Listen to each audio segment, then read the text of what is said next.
Hello guys, welcome back to my channel. ഇപ്പോൾ trendy ആയിട്ട് ഓടിക്കൊണ്ടിരിക്കുന്ന ആ ഒരു മന്തി ഞാനും ഉണ്ടാക്കിട്ടോ. എന്താല്ലേ, കാണുമ്പോൾ തന്നെ വായിൽ വെള്ളൂറും. അത്രക്കും ടേസ്റ്റാണ്, കാണാനും നല്ല രസമാണ്.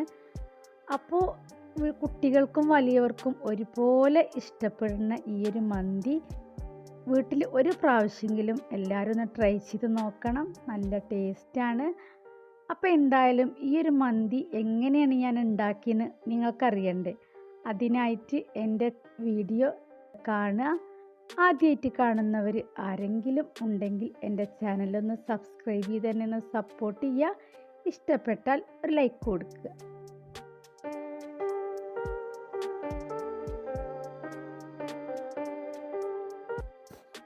ഈ ഒരു മന്തി ഉണ്ടാക്കാൻ വേണ്ടിയിട്ട് ഞാൻ എടുത്തിരിക്കുന്നത് 1.5 കിലോ ചിക്കനാണ് കേട്ടോ. ഇത് സ്കിന്നോടെ ആണെങ്കിൽ നല്ലതായിരുന്നു, പക്ഷേങ്കിൽ എനിക്ക് സ്കിന്നില്ലാതെയാണ് കിട്ടിയത്. അപ്പോൾ ഞാൻ ജസ്റ്റ് അതൊന്ന് വരഞ്ഞു കൊടുത്തിട്ടുണ്ട്. അപ്പോൾ നമുക്കിനി ഇതിലേക്കുള്ള മസാല റെഡിയാക്കാം. അതിന് വേണ്ടിയിട്ടൊരു 3/4 സ്പൂണ് മുളക് പൊടിയാണ്, കാശ്മീരി ചില്ലി ആണെങ്കിലും കുഴപ്പമില്ല. പിന്നെ 3/4 സ്പൂണ് പച്ചമല്ലിയാണ് കേട്ടോ.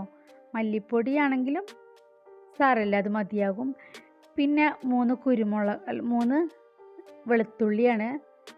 പിന്നെ ചേർത്തത് 3/4 സ്പൂണ് ജീരകമാണ്, ചെറിയ ജീരകം.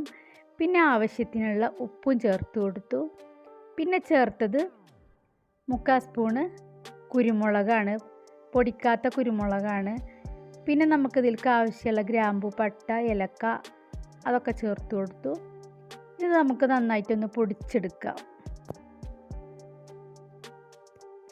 അപ്പോൾ അത് പൊടിച്ചെടുത്ത് വേറൊരു പാത്രത്തിൽ ഒഴിച്ചു കൊടുക്കുക. ഇതിലേക്കൊരു 6 ടേബിൾ സ്പൂണ് സൺഫ്ലവർ ആണ് കേട്ടോ ഞാൻ ഒഴിച്ചു കൊടുത്തത്. ഒലിവ് ഓയിലാണെങ്കിൽ ഒന്നുകൂടി ടേസ്റ്റ് കൂടും. അപ്പോൾ എൻ്റെ കയ്യിൽ സൺഫ്ലവർ ഓയിലാണ്, അപ്പോൾ അതാണ് ഞാൻ ഒഴിച്ചു കൊടുത്തത്. അപ്പോൾ ഇനി നമുക്കിത് നന്നായിട്ട് ഇളക്കി യോജിപ്പിച്ച് ഈ ചിക്കനിൽ ഇത് ആഡ് ചെയ്ത് കൊടുക്കാം. എന്നിട്ടൊരു അരമണിക്കൂർ നമുക്കിത് ഫ്രിഡ്ജിൽ സോക്ക് ചെയ്യാൻ വെക്കാം.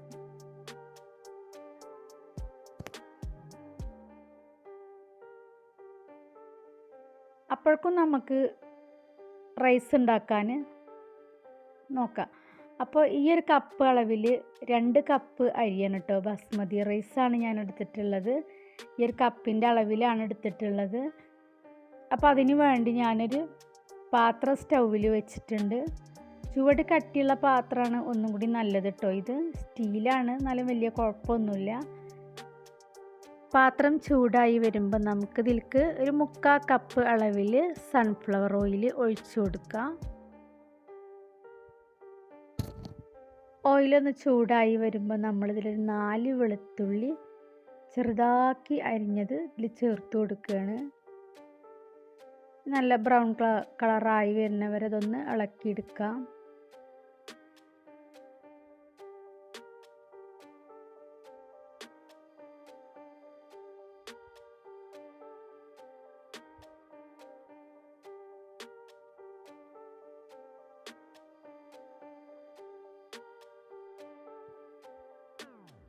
വെളുത്തുള്ളി ബ്രൗൺ കളറായി വന്നപ്പോൾ നമ്മളിതിൽ ഒരു വലിയ സവാള ചെറുതായി കട്ട് ചെയ്തത് ചേർത്ത് കൊടുത്തു.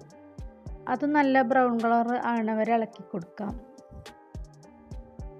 പെട്ടെന്നായി കിട്ടാൻ വേണ്ടിയിട്ട് ലേശം ഉപ്പ് ചേർത്ത് കൊടുക്കാം. പിന്നെ ഇതിൽ ചേർക്കാൻ പോണത് നമ്മളൊരു അധികം വലിപ്പമില്ലാത്ത ഒരു മീഡിയം സൈസിലുള്ള ഒരു ക്യാപ്സിക്കം ചെറുതാക്കി കട്ട് ചെയ്തത് അത് ചേർത്ത് കൊടുക്കുക. പിന്നെ ഒരു 5 പച്ചമുളകും ചേർത്ത് കൊടുത്ത്, പച്ചമുളക് മുറിക്കൊന്നും വേണ്ട, അങ്ങനെ ഇട്ട് കൊടുക്കുക.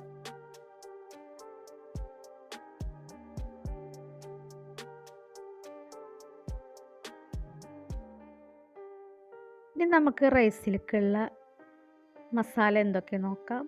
2 ലീഫ്, 2 ഉണങ്ങിയ നാരങ്ങ, ഉണക്കനാരങ്ങ. പിന്നെ വേണ്ടതൊരു 3/4 സ്പൂണ് പച്ചമല്ലി, അതേ അളവിൽ കുരുമുളക്, സെയിം അളവിൽ ചെറിയ ജീരകം, 2 പട്ട, ഒരു 10-12 ഗ്രാമ്പു, അതേ അളവിൽ ഏലക്ക. ഇതും കൂടി നമുക്ക് ഇതിലേക്ക് ആഡ് ചെയ്ത് കൊടുക്കാം. നന്നായിട്ട് ഇളക്കി കൊടുക്കുക.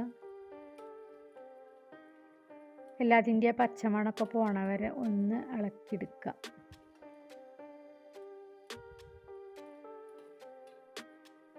അപ്പോൾ നമ്മൾ നേരത്തെ അളന്ന് വെച്ച 2 കപ്പ് അരിയിലെ 20 മിനിറ്റ് വെള്ളത്തിലിട്ട് കുതിർത്തി കഴുകി വാർത്ത് വെച്ചിട്ടുണ്ട്. ആ അരി ഇതിലിട്ടിട്ട് ഒരു 3-4 മിനിറ്റ് ഇങ്ങനെ വറുത്തെടുക്കുക.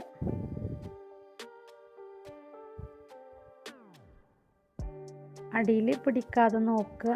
ഞാനിവിടെ സ്റ്റീലിൻ്റെ പാത്രമല്ലേ, അപ്പോൾ അടി വല്ലാണ്ട് കട്ടി കുറവാണ്. 2 കപ്പ് അരിയല്ലേ, അപ്പോൾ അതിന് 4 1 5 കപ്പ് വെള്ളമാണ് ചേർത്ത് കൊടുക്കുന്നത്. പച്ചവെള്ളം തന്നെ കേട്ടോ ചേർത്ത് കൊടുത്തത്. പിന്നെ ആവശ്യത്തിനുള്ള ഉപ്പ് ചേർത്ത് കൊടുക്കുക. ഇനി നമ്മളിത് മൂടി വെക്കാൻ പോവുകയാണ് കേട്ടോ. ഫോയിൽ പേപ്പറും കൊണ്ടാണ് നമ്മളിത് മൂടി വെക്കാൻ പോണത്. തീ നല്ല ലോ ഫ്ലെയിമിൽ ഇട്ട് കൊടുക്കുക. എന്നിട്ട് ഈ ഫോയിൽ പേപ്പർ വെച്ചിട്ട് നന്നായിട്ട് ഒന്ന് കവർ ചെയ്തെടുക്കാം. കവർ ചെയ്തെടുത്തതിന് ശേഷം നമ്മളിതിൽ ഒരു ഫോർക്ക് വെച്ചിട്ട് ഹോളിട്ട് കൊടുക്കുകയാണ്. നല്ല സ്പേസ് ഇല്ലാതെ നല്ലോണം ഹോളിട്ട് കൊടുക്കുക.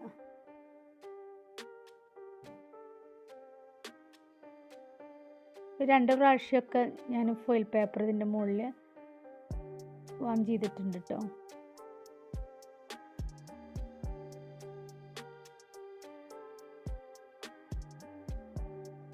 അപ്പോൾ അതാ ഇങ്ങനെ ഹോളിട്ട് കൊടുത്തിട്ടുണ്ട്. ഇനി ഇതിൻ്റെ മുകളിലേക്ക് നമുക്ക് ചിക്കന് പരത്തി വെച്ച് കൊടുക്കുക. കണ്ടില്ലേ, ഇതുപോലെ പരത്തി വെച്ച് കൊടുക്കുക. ഇനി നമുക്ക് അതിൻ്റെ മുകളിൽ ഈ ഫോയിൽ പേപ്പർ അതിൻ്റെ മുകളിൽ 2 ലെയറാക്കിയിട്ട് അതിൻ്റെ മുകളിൽ നന്നായിട്ട് നമ്മൾ എയർ പോവാതെ അങ്ങനെ അതിൻ്റെ മുകളിൽ വെച്ച് മൂടിക്കൊടുക്കുക. എന്നിട്ടൊരു 10 മിനിറ്റ് നല്ല ഫുൾ ഫ്ലെയിമിൽ 10 മിനിറ്റ് ഇടുക. 10 മിനിറ്റ് കഴിയുമ്പോൾ നന്നായിട്ടൊന്ന് തീ കുറച്ച് കൊടുക്കുക.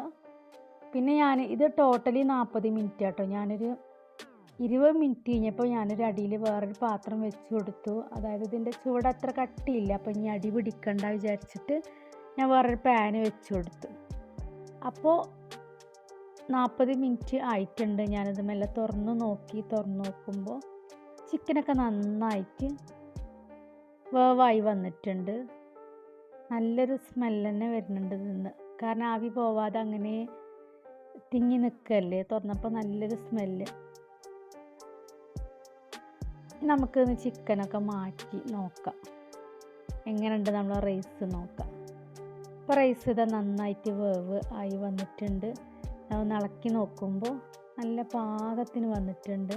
കുഴപ്പമൊന്നുമില്ല, വേവും ആയിട്ടുണ്ട്, വെള്ളമൊക്കെ വറ്റി നല്ല അടിപൊളി റൈസ് ആയിട്ടുണ്ട്. അപ്പം ഇനി നമുക്കിതൊന്ന് പുകച്ചെടുക്കണം. അപ്പോൾ അതിന് വേണ്ടിയിട്ട് നമുക്ക് ചിക്കനൊക്കെ ഇതിൻ്റെ മുകളിൽ തന്നെ പരത്തി വെച്ച് കൊടുക്കുക. ഒരു പാത്രത്തേക്ക് നമുക്കിതിലേക്ക് ചിരട്ട കത്തിച്ച കണൽ ഇട്ട് കൊടുക്കുക. എന്നിട്ട് ഈ പാത്രം ഇതിൻ്റെ നടുകിലേക്ക് വെച്ചിട്ട് കുറച്ച് ഓയിൽ ഒഴിച്ചു കൊടുക്കുക. എന്നിട്ട് പെട്ടെന്ന് മൂടി വെക്കുക. അപ്പോൾ ആ പുകയൊക്കെ ഒന്നതിൽ അവിടെ അതിൻ്റെ ഉള്ളിൽ നിന്ന് സ്പ്രെഡായിട്ട് വേറെ മന്തിൻ്റെ ആ ഒറിജിനാലിറ്റി സ്മെല്ല് വരും. അപ്പോൾ അതൊക്കെ വെച്ചിട്ട് പിന്നെ നമ്മൾ തുറന്ന് നോക്കിയിട്ടുണ്ട്. ഒരു 5 മിനിറ്റ് കഴിഞ്ഞപ്പോൾ തുറന്ന് നോക്കിയിട്ടുണ്ട്. അപ്പോൾ അതാ നമ്മളെ യമനി മന്തി ഇവിടെ റെഡി ആയിട്ടുണ്ട്. കാണാൻ തന്നെ നല്ല ചന്തണ്ടല്ലേ. അപ്പോൾ നമുക്ക് ഇനി ഇതൊരു പാത്രത്തേക്ക് സെർവ് ചെയ്ത് നോക്കാം. അപ്പോൾ എൻ്റെ വീഡിയോ എല്ലാവർക്കും ഇഷ്ടമായി വിചാരിക്കുന്നു. നല്ല ടേസ്റ്റ് ആട്ടോ, കഴിക്കാൻ വെറൈറ്റി തന്നെയാണ്. അപ്പോൾ എല്ലാവരും ഒരു പ്രാവശ്യമെങ്കിലും വീട്ടിൽ ഇങ്ങനെ ട്രൈ ചെയ്ത് നോക്കിയും. അത്ര വലിയ പിന്നെ പ്രയാസമൊന്നുമില്ല ഇത് ഉണ്ടാക്കാൻ, ഒരു ഈസിയാണ് ഉണ്ടാക്കാൻ. അപ്പോൾ എന്തായാലും എൻ്റെ വീഡിയോ ഇഷ്ടമായിക്കണമെങ്കിൽ ഒരു ലൈക്ക് കൊടുക്കാൻ മറക്കല്ലേ. ഇതിൻ്റെ കൂടെ ഞാനൊരു മയോണൈസ് ഉണ്ടാക്കിയിട്ടുണ്ട്. അതൊരു വേറൊരു രീതിയിലാണ് ഞാൻ ഉണ്ടാക്കിയിട്ടുള്ളത്. അതിൻ്റെ വീഡിയോ ഞാൻ നെക്സ്റ്റ് ഇടുന്നതായിരിക്കും. അപ്പോൾ എന്തായാലും ഇനി അടുത്തൊരു വീഡിയോ ആയിട്ട് വരുമ്പോഴേക്കും എല്ലാവരോടും അസ്സലാമു അലൈക്കും. Thank you for watching.